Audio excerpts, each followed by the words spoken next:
এক সাহাবীর নাম আবু উমামা, নামাজের ওয়াক্ত ছাড়া উনি মসজিদে যেয়ে বসে আছে। বিশ্বনবী বললেন, কিরে আবু উমামা, নামাজের তো ওয়াক্ত হয় না, মসজিদে কি?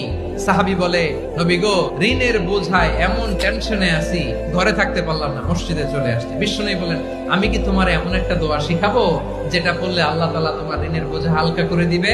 আবু উমামা বললেন, ইয়া রাসূলুল্লাহ, অবশ্যই শিখাবেন। বিশ্বনবী বললেন, তাহলে তুমি পড়বা, আল্লাহুম্মা ইন্নী আউযু বিকা মিনাল হাম্মি ওয়াল হাযান ওয়া আউযু বিকা মিনাল জুবনি ওয়াল বুখল ওয়া আউযু বিকা মিন গালাবাতিদ দাইনি ওয়া কাহরির রিজাল।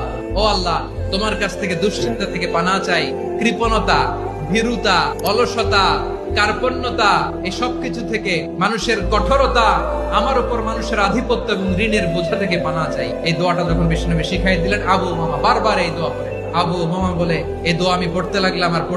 কিছুদিন পরে দেখা গেল বিশ্বনবীর শেখানো এই দোয়ার বদৌলতে আল্লাহ তাআলা আমার সব ঋণ পরিশোধের ব্যবস্থা করে দিয়েছে।